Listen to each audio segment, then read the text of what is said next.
Your Excellency, the President of the Republic of Kenya, Your Excellency, First Lady, Your Excellency, the Deputy President, Mama Dorcas, all the leaders here present, including my friend, the Prime Cabinet Secretary, Dr. Wycliffe Musalia Mudavadi, our keynote speaker.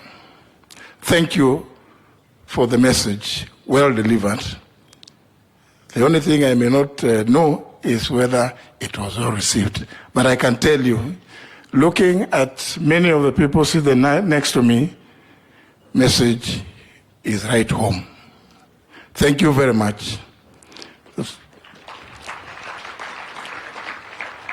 Your Excellency, I am delighted that my predecessor, the Honorable Moses Masika Wetangula, and his colleague, Honorable Amason Kingi, have continued with this practice and this tradition.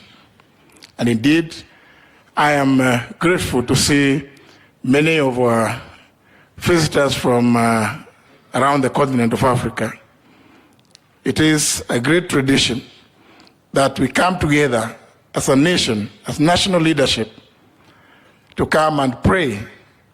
And indeed, as was said by my former roommate, pray incessantly. Is it the one or Sami? I think it's Sami Chepkonga who said it.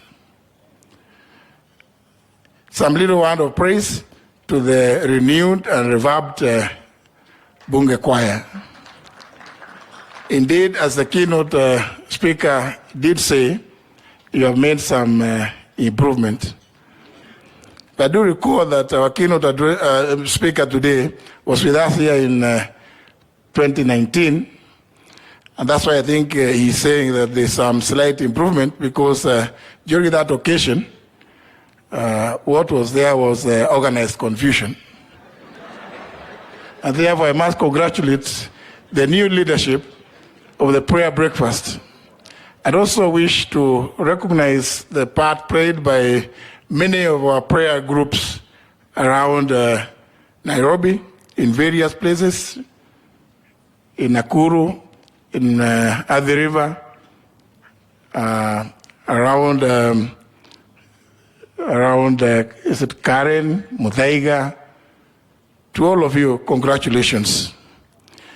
I also wish to indeed salute the two patrons for upholding the decision that this occasion becomes one of the key calendar events in the life of Parliament, and to maintain the tradition of holding it on the last Thursday in the month of May.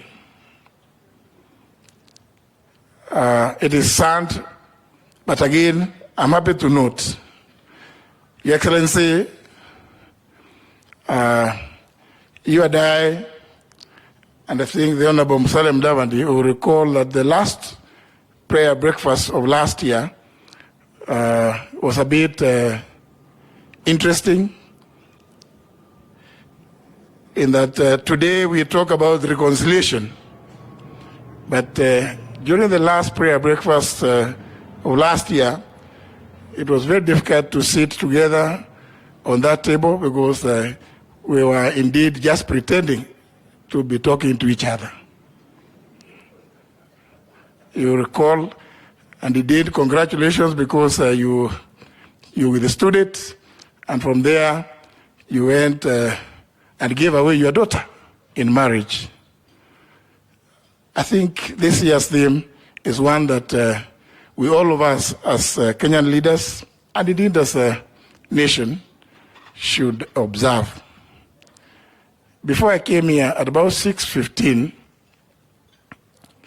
I was watching television, and in one of the stations, I had somebody question, why do leaders congregate to pray, spend too much money when there are people who have nothing to eat? I just wondered, is it a mistake for leaders to congregate and pray together. Would it make any difference if we were to do it over lunchtime? Because the person who questioned that seemed to have beef with the fact that it is called a national prayer breakfast. I leave you with this one, that let us continue praying and praying incessantly. Thank you very much. God bless you.